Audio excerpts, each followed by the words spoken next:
el día 11, este es el fin de los tiempos. Bueno, infinidad de frases que se acuñan en las escrituras. Vamos a darle sentido, Víctor, pero para darle sentido necesitamos entender un concepto que es sumamente complejo y quizás vamos a ir a cuestiones de la física, que es el tiempo.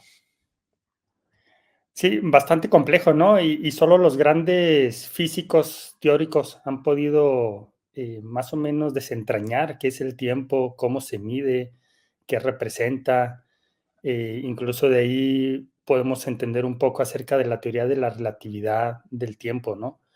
Entonces, sí, solamente esos grandes estudiosos físicos han podido tratar de explicar, ¿no? Y digo, bueno, han podido explicar y realmente no somos muchos los que podemos entenderlo en toda su plenitud. Para muchos sigue siendo un misterio cómo se mide el tiempo. Y veremos algunos aspectos muy interesantes, ¿no? Es la misma forma como Dios mide el tiempo a como lo medimos nosotros. Es la misma forma como medimos el tiempo cuando somos viejos a cuando somos pequeños. Es la misma forma como medimos el tiempo cuando estamos en una situación de emergencia o cuando estamos aburridos. Entonces, hay muchas variantes, ¿no? En cuanto a la forma en cómo percibimos el tiempo, pero todo tiene una explicación lógica y científica.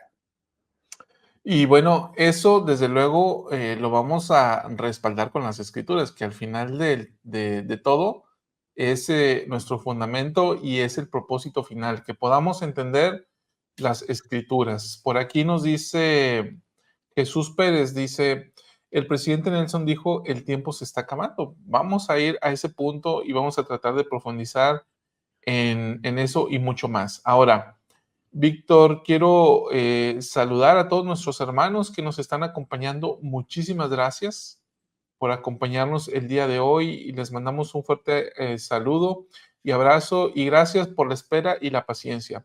La razón por la cual estamos transmitiendo en este horario especial es porque se llevó a cabo una transmisión mundial para jóvenes adultos solteros. Y bueno, una de las políticas que hemos adoptado como parte del canal La Luz de la Restauración es que cuando haya una transmisión a nivel mundial oficial de la Iglesia de Jesucristo, de los santos de los últimos días, o una transmisión a nivel local, que es para nosotros acá en México, que es donde nosotros estamos, optamos por respetar esos horarios de transmisión y por respeto a la iglesia, no ponemos ninguna transmisión a la par de las transmisiones mundiales de la iglesia, como sucedió el día de hoy. Entonces resulta que justo a la hora que ordinariamente nosotros comenzamos, estaba arrancando o estaba programada más bien la charla del elder Ulises Suárez, su esposa, estuvo también por ahí Chad Webb, quien es de institutos y seminarios, y sus esposas de respectivas. Entonces, por respeto a esta charla, decidimos no empalmar nuestra conversación, nuestro podcast y comenzar un poquito desfasados tarde. Agradecemos especialmente, por aquí había alguien que decía, acá es la 1:20 de la mañana, algo por el estilo, no me acuerdo, por ahí vi el comentario. Así que gracias a todos, independientemente, María Jesús, no sé dónde está, pero es la 1:20 de... En Europa, España probablemente. Ok, entonces un saludo María Jesús y independientemente del horario donde estés, gracias por la paciencia y gracias por acompañarnos. Y bueno, el apoyo recíproco que te pedimos es ayúdanos a compartir, a invitar a más amigos y amigas a acompañarnos en este podcast. Muy bien, Víctor. Entonces, hecha esta introducción, vamos a arrancar con el tema. Y en este punto, Víctor, yo quiero mencionar unas escrituras que están en el libro de Hechos. ¿Sí? Recordaremos que una vez que Jesucristo es crucificado y es muerto, si me ayudas, Víctor, ahí localizando estas escrituras en Hechos 1, vamos a ver Hechos 1, y ahorita te voy diciendo por dónde vamos poniendo. Recordaremos que una vez que Jesucristo es crucificado, muere, resucita, pues se aparece, ¿no? Y está ministrando ya como el Señor mismo entre el pueblo de Israel. Entonces, si vemos a partir del capítulo, fíjate la pregunta que le hacen en el versículo 6. Si me ibas a leer el 6 y 7, por favor, Víctor. Claro, dice, entonces los que se habían reunido le preguntaron, diciendo, Señor, ¿restituirás el reino a Israel en este tiempo? Y les dijo, no os toca a vosotros saber los tiempos ni las ocasiones que el Padre puso en su sola potestad. A ver, lo que estas personas le estaban preguntando al Salvador Víctor, pues, ¿qué era? Lo mismo que nos estamos preguntando nosotros, ¿no? Sí, ¿Cuándo vas a regresar? O sea, ¿quién de aquí, Víctor, no se ha preguntado cuándo va a ser la segunda venida? A ver, díganme de verdad, quién no ha intentado hacer un cálculo de las cosas para decir cuándo viene el Señor? O para pensar que el Señor está pronto en venir. ¿Tú lo has hecho, Víctor? sí, claro, muchas veces desde que era un joven misionero me lo cuestioné Ajá. muchas veces y sí, me atreví a hacer mis cálculos y demás, ¿no? Con la inexperiencia que tenía al momento. Porque fíjate que algo que yo aprendí desde ese tiempo es cuando, aun cuando en las escrituras dice que nadie sabe el día ni la hora, no dice que no sabes el año. No te creas, esto es broma, pero no significa que no puedas interesarte en, y no significa que no debas de estar atento a las señales. Y de hecho, hacia la conclusión de este programa, yo creo que tendremos que hablar de eso, ¿no? Porque es importante estar atentos a las señales, en qué beneficia eso a mi vida. Pero ciertamente, como tú dices, yo también dudo que alguien no se lo haya preguntado alguna vez. Por aquí alguien ya dice que quizás no. Eh, pero, y no es solo de esta época, Salvador. Veremos también algunas historias o experiencias de gente que desde el año quizás 70 después de Cristo, o algunos desde el año 500 después de Cristo y otros por ahí en el año 1500 después de Cristo, estaban tratando o estaban esperando ya esa venida del Salvador, de acuerdo a sus propios cálculos o a las propias señales que ellos iban detectando, ¿no?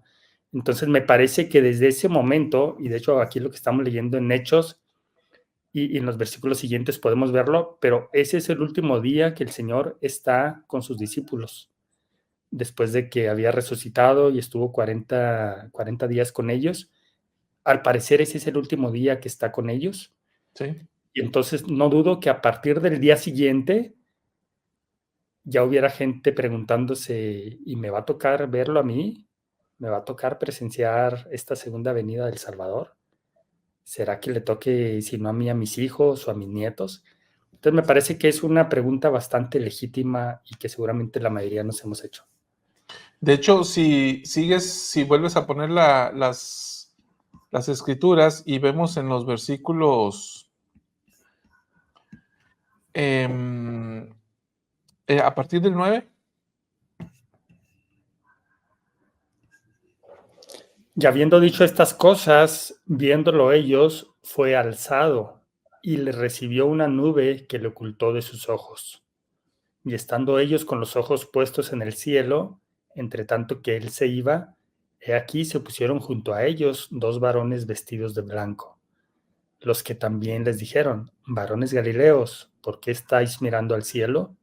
Este mismo Jesús que ha sido llevado de entre vosotros arriba al cielo, así vendrá como le habéis visto ir al cielo. Entonces, fíjate, Víctor, como tú bien lo decías ahorita, ¿no? O sea, ese fue el último día en que estuvo con ellos, ya cuando finalmente el Señor se fue y nos explica cómo se fue. Entonces, justo antes de que él se fuera, ellos le estaban preguntando, quizás inocentemente, ¿no? O sea, ¿te vas y vas a venir mientras nosotros todavía estemos vivos? O sea, estamos hablando de que es una pregunta natural del hombre. Aquel que quiere y que ama al Salvador y lo sigue, en algún momento se pregunta si el Señor estará de vuelta. Y como tú decías ahorita, ¿no? muchos se han atrevido a hacer cálculos. Mira, por ejemplo, aquí el mismo Eric. Mi sentimiento es que años muy claves son el 2030 y 2033. Se estarían cumpliendo 300 años de la restauración y 2000 años de la resurrección. Entonces, con base en esos datos, Eric hace estos cálculos. No digo que estén errados o estén correctos, solo digo que el hombre que cree en Cristo y que sabe de la promesa que él hizo, y viendo los tiempos en los que nosotros estamos, pues se está preguntando si esto sucedería. Ahora, Víctor, tú decías ahorita de este punto, ¿no? De que muchos han hecho cálculos. Bueno, ha habido catástrofes naturales que, con base en las cuales se han hecho predicciones sobre la segunda venida. Estamos hablando de catástrofes, no sé si tienes por ahí a la mano el dato, Víctor, está esta lista que por ahí sacamos creo que es la página 60. Sí. Sí. Si los tienes a la mano y te acuerdas tú en una vista rápida y nos los puedes mencionar con más exactitud, entonces vamos a poder ver que esto es algo que han anticipado mucho, que sin embargo no se ha cumplido tal como ellos lo pensaban. Sí, uno de estos casos, sí está el micrófono, sí. Uno de estos casos fue en el año 536, en donde se describe que hubo una erupción volcánica en Islandia. Y esta erupción volcánica lo que provocó fue mucha oscuridad, no por días ni por semanas, hasta por 18 meses hubo oscuridad en toda la zona aledaña conocida por ellos, ¿no? Y entonces la gente empezó a cuestionarse si esos eran ya los últimos días, si ya estaba próxima, si estaba a la puerta, ¿no? La venida de El Salvador. Y estamos hablando del año 536 después de Cristo. Otros calcularon en 1534, debido a una alineación de los planetas no muy común, ellos calculaban que debido a ese fenómeno natural extraordinario, entonces que esa podía ser la fecha en la que Jesucristo volviera, en el 1534. Y así como otros casos, ¿no? En este caso fue debido a acontecimientos naturales y que muchos científicos se quisieron basar en eso para decir estos son los últimos días, pero muchos otros debido a acontecimientos más que nada religiosos, ¿no? Algunos incluso basados precisamente en las fiestas, en fechas importantes de las fiestas judías, algunos otros en su propia interpretación del tiempo. Y esa es una parte muy importante, Salvador, y que estaremos hablando hoy, como ya lo habíamos anticipado. Tiene que ver con los cálculos que gente ha hecho porque ven por aquí una escritura o por acá otra y entonces empiezan a hacer cálculos y han determinado, ¿no? Incluso mucha gente, por ejemplo, para el año 2000, era muy común escuchar el año 2000, esto ya se va todo para abajo, ¿no? A partir de ahí empiezan los cataclismos y ya llega El Salvador. Entonces, así a lo largo del tiempo ha habido una serie de predicciones, algunas, como decía, basadas en acontecimientos de la naturaleza y algunos otros simplemente basados en impresiones o en cálculos que la gente ha hecho. Fíjate, yo te voy a platicar 3, basados o de acuerdo con nuestra propia historia de la iglesia. Uno está en el libro de Santos. En el libro de Santos, lo voy a compartir para que lo leamos. Es en el capítulo 17, al fin, vamos a ver, aquí está, dice, en este momento era cuando los santos estaban siendo exiliados de Missouri, la primera vez más bien del condado de Jackson, ¿sí?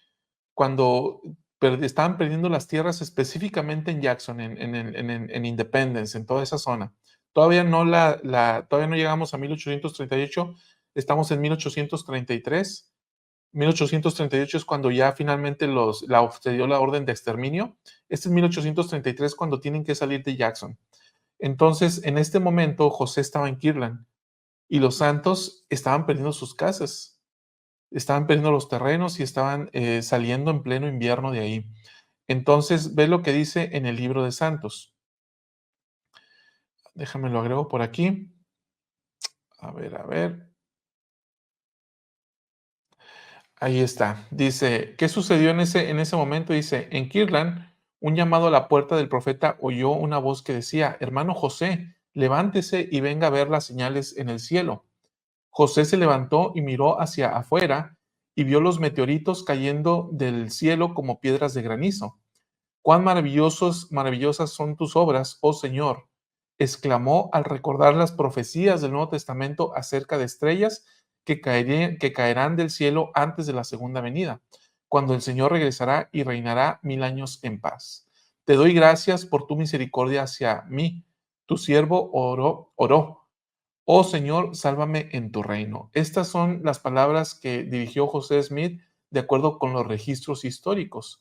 Entonces, lo que sucedió esa noche, Víctor, es algo que se conoció como Leónidas, una lluvia de meteoritos que de acuerdo con los dibujos de la época, me puse a buscar en internet, busquen ahí noviembre de 1833, lluvia de meteoritos, den en Google y les van a salir imágenes. De acuerdo con los dibujos de la época que se preservaron, estaba tupido el cielo, tupido de estrellas cayendo, por decirlo de alguna manera. Entonces, cuando José ve esto, se conmueve porque él lo ve como una de las señales de los tiempos, ya que justamente estaba en un momento crítico para los santos que estaban en Missouri. Entonces, él lo vio como una señal de los tiempos y así lo interpretó, porque justamente dice ahí en el libro, ¿no? Recordó las profecías del Nuevo Testamento acerca de que las estrellas caerían del cielo. ¿Y fue una señal que se dio en aquella época? Pues yo creo que sí. Sin embargo, no implicaba que ya mañana, de acuerdo con el tiempo del hombre, el Señor iba a venir. Esa es la primera. La segunda, Sidney Rigdon, cuando este José Smith em, muere y viene este consejo que se formó ahí en Nabú para reorganizar la dirección de la iglesia, y este Brigham Young asume las riendas de la iglesia y este señor Rigdon, quien tenía la intención de continuar dirigiendo como una especie de guardián la iglesia, después de esto él se va y organiza su propia iglesia. Ahora mismo no recuerdo el nombre, Víctor, pero él profetizó, y lo digo entre comillas, profetizó que Jesucristo iba a venir en tal fecha. Pues Jesucristo no vino en tal fecha, ¿no? Entonces su iglesia cayó en consecuencia. 3. Wilford Woodruff. Aquí en este libro vienen muchos de los diarios de Wilford Woodruff. Wilford Woodruff, en esta época en la que los santos estaban siendo perseguidos a causa del matrimonio plural, y sabiendo él la situación en la que ya estaban siendo encarcelados o perdiendo, se habían emitido leyes en las cuales les daba la posibilidad de confiscar los bienes de la iglesia, y de hecho se hizo durante un tiempo. Entonces, Wilford Woodruff esperaba, de acuerdo con sus diarios, y Wilford Woodruff era el presidente de la iglesia. Él esperaba que Jesucristo viniera para esa época. Si recordarán en las charlas y participaciones que hemos tenido aquí con César Firman, hacia 1860 se da una época de coincidencia también con las fiestas judías. Entonces, eh, Whitfield Woodruff pensaba que Jesús podría venir para esa fecha tomando en cuenta el cálculo de años que cuando se le dice a José Smith, si tú vives tantos años, vivirás para ver la venida del Hijo del Hombre. Entonces, haciendo una matemática simple, dijo, pues viene en 1890, aguantó, y cuando esto no sucedió, entonces emite los manifiestos para suspender el matrimonio plural. ¿Sí? Entonces, Wilford Woodruff también hizo un cálculo y erró. Y muchos otros han hecho cálculos y han errado. Hoy en día los apóstoles ya no se atreven a hacer ese tipo de cálculos. O no sé si la palabra está bien expresada, el de atreverse. Creo que ya no se sienten inspirados a hacer este tipo de cálculos siguiendo y respetando las palabras que están en las escrituras. Pero a lo que voy con esto es que el hombre por mucho tiempo, por un lado, ha deseado ver y saber la venida del Hijo del Hombre. Y por otra parte, esa parte, ¿no? De desear saber cuándo va a venir Jesucristo. José Smith mismo lo preguntó, ¿no? Y cuando pregunta, se le dice, ¿tienes esa escritura? Tu micrófono. Perdón, no, estaba de hecho compartiendo otra, Salvador. Me parece que no es a la que te refieres, pero es otro Okay. ejemplo. Aquí en la sección 49 de Doctrina y Convenios, es otro ejemplo de que entre los propios miembros de la iglesia, en este caso de los primeros miembros de la iglesia, ellos estaban pensando o que ya había venido Jesucristo o que estaba por venir, ¿no? Y el Ah, caso lo describe aquí en la sección 49 de Doctrina y Convenios. que es con los Shakers, ¿no? Esta revelación es sobre los Exactamente. Shakers. Sí, mira, si te fijas, en la sección 49, aquí en la introducción de la sección dice, Lehman Copley había aceptado el Evangelio, pero todavía conservaba algunas de las enseñanzas de la secta de los tembladores, Sociedad Unida de Creyentes en la segunda aparición de Cristo, a la cual él previamente había pertenecido. Algunas de las creencias de los tembladores eran que ya se había efectuado la segunda venida de Cristo y que se había aparecido en forma de mujer, Anne Lee. Bueno, habla de algunas otras creencias de los tembladores, pero este hombre, lo que sucedió es que estuvo esparciendo desde su punto de vista, este conocimiento, ¿no? De que el Señor ya había venido de acuerdo a esa secta, y entonces esta revelación la da el Señor a él y a Sidney Rigdon, que también estaba muy interesado en el tema, y esto es lo que les dice básicamente. En el versículo 6, hacia el final del versículo 6 dice, y reinará hasta que descienda a la tierra para subyugar a todos sus enemigos debajo de sus pies. Es decir, les está hablando en futuro, ¿no? Desde aquí ya le está diciendo, no, no es cierto esta creencia que, que ha ido creciendo entre los miembros de la iglesia. Dice, Y y es la que, hora ya está próxima, ¿sí? sí, es que en esta parte, Víctor, esta revelación la recibe José Smith específicamente porque Lyman Copley, que ahora había decidido unirse con los santos, pero anteriormente comulgaba con las ideas de los tembladores o los Shakers, entonces él decía, dame una revelación para llevárselas a mis amigos de allá y para que se conviertan y vengan. Pero los Shakers creían que Jesucristo ya había regresado y había regresado en la forma de una mujer, que era esta Anne Lee. Uh-huh. Anne Lee, ¿verdad? O Mary Lee. Anne Lee, Andy, ¿verdad? sí. Anne Lee. Uh-huh. Entonces, por eso es que esta revelación justamente enseña esta doctrina de que no, Jesucristo no ha venido, ¿no? Así es. Y entonces aquí en el versículo, déjame lo pongo otra, ahí está. En el versículo 7 dice, y yo Dios el Señor lo he hablado, mas la hora y el día ningún hombre sabe, ni los ángeles del cielo, ni lo sabrán hasta que Él venga. Bueno, pero al final del versículo 6, el propio Señor declara, y la hora ya está próxima. Entonces él dice, está próximo, pero esto no ha sucedido y nadie sabe ni el día ni la hora. Y ahí termina el tema, ¿no? En cuanto a eso, Y aquí, desmintiendo de esta manera esta creencia que existía entre los Shakers. Pero lo grave es que entre algunos miembros de la iglesia también se estaba esparciendo esta creencia. ahora, Víctor, si yo te digo, ya está próximo, ¿qué entiendes tú? Mira, Pues ya, próximo estaba César ya a conectarse y ya sí, llegó. por Entonces, ejemplo, no. ahorita yo les dije, ya está próximo el César a llegar y se tardó todavía como 20 minutos, ¿no? Este. Y gracias, Salvador, también te quiero. Entonces, a lo que voy con esto es que esta escritura nos deja ver de que sí, no ha llegado el tiempo, pero ya está próximo. Y aquí es donde nos vamos introduciendo un poquito en este vericueto del tiempo. ¿Qué significa este tipo de escrituras cuando dice ya está próximo? Y vamos a ver otras pocas más antes de que el susodicho César Firman nos ayude a entender un poquito más este concepto acerca del tiempo. Ahora, buenas noches, César, ¿cómo estás? Muy bien, gracias, Salvador, Víctor, un gusto estar aquí, los 3 con toda la gente que nos está viendo.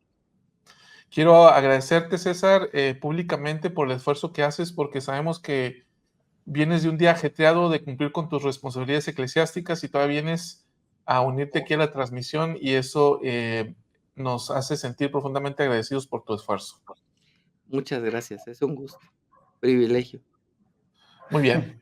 Entonces, dicho esto, Víctor, ¿agregamos algo más o vamos a la siguiente escritura?